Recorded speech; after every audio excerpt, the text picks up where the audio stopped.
आइए सुनते हैं भगवती प्रसाद वाजपेयी की लिखी मिठाई वाला कहानी के चौथे भाग का वाचन। 8 मास बाद सर्दी के दिन थे। रोहिणी स्नान करके मकान की छत पर चढ़कर आजानुलंबित केश राशि सुखा रही थी। इस समय नीचे की गली में सुनाई पड़ा, बच्चों को बहलाने वाला मिठाई वाला। मिठाई वाले का स्वर उसके लिए परिचित था। झट से रोहिणी नीचे उतर आई। उस समय उसके पति मकान में नहीं थे। हाँ, उनकी वृद्धा दादी थी। रोहिणी उनके निकट आकर बोली, दादी, चुन्नू मुन्नू के लिए मिठाई लेनी है। जरा कमरे में चलकर ठहराओ, मैं उधर कैसे जाऊँ? कोई आता न हो। जरा हटकर मैं भी चीख की ओट में बैठी रहूंगी। दादी उठकर कमरे में आकर बोली, ए मिठाई वाले, इधर आना। मिठाई वाला निकट आ गया। बोला, कितनी मिठाई दूँ माँ?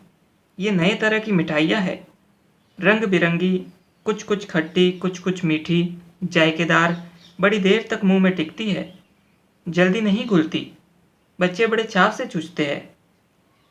इन गुणों के सिवा ये खांसी भी दूर करती है। कितनी दूँ? चपटी, गोल, पहलदार गोलियां है।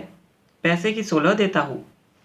दादी बोली, 16 तो बहुत कम है, भला 25 तो देते।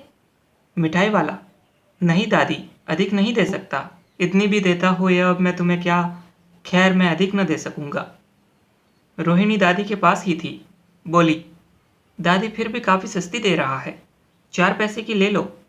यह पैसे रहे। मिठाई वाला मिठाइयाँ गिनने लगा। तो 4 की दे दो।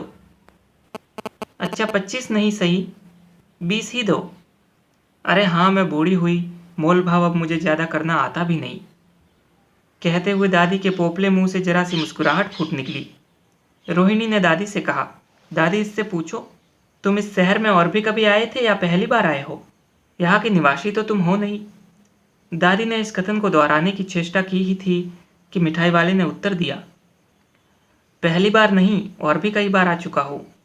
रोहिणी चिक की आड़ ही से बोली, पहले यही मिठाई बेचते हुए आए थे या और कोई चीज़ लेकर? मिठाई वाला हर्ष, संशय और विस्मयादि भावों में डूब कर बोला, इससे पहले मुरली लेकर आया था और उससे भी पहले खिलौने लेकर।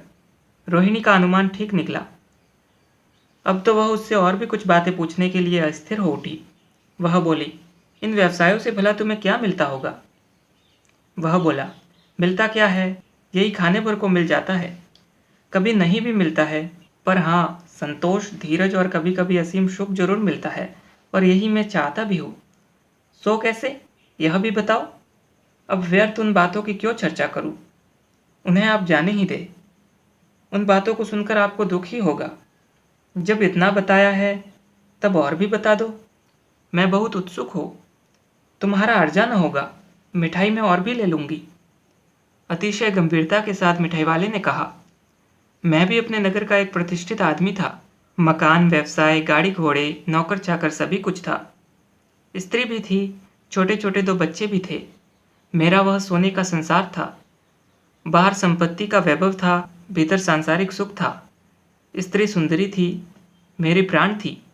बच्चे ऐसे सुंदर थे जैसे सोने के सजीव खिलौने। उनकी अटखेलियों के मारे घर में कोलाहल मचा रहता था। समय की गति, विधाता की लीला, अब कोई नहीं है। दादी प्राण निकाले नहीं निकले, इसलिए अपने उन बच्चों की खोज में निकला हूँ। वे सब अंत में होंगे तो यही कहीं, आखिर कहीं न कहीं जन्मे ही होंगे। उस तरह रहता, घुल घुल कर मरता, इस तरह सुख संतोष के साथ मरूंगा। इस तरह के जीवन में कभी कभी अपने उन बच्चों की एक झलक सी मिल जाती है। ऐसा जान पड़ता है जैसे वे इन्हीं में उछल उछल कर हंस खेल रहे हैं। पैसों की कमी थोड़ी है, आपकी दया से पैसे तो काफ़ी है। जो नहीं है, इस तरह उसी को पा जाता हूँ। रोहिणी ने अब मिठाई वाले की ओर देखा। उसकी आंखें आंसुओं से तर है। इसी समय चुन्नू मुन्नू आ गए। रोहिणी से लिपट कर, अम्मा मिठाई मुझसे लो, यह कहकर तत्काल कागज की 2 पुड़ियाँ मिठाइयों से भरी मिठाई वाले ने चुन्नू मुन्नू को दे दी। रोहिणी ने भीतर से पैसे फेंक दिए। मिठाई वाले ने पेटी उठाई और कहा, अब इस बार ये पैसे न लूँगा। दादी बोली, अरे अरे, न न, अपने पैसे लिए जा भाई। तब तक आगे फिर सुनाई पड़ा उसी प्रकार मादक मृदुल स्वर में, बच्चों को बहलाने वाला मिठाई वाला।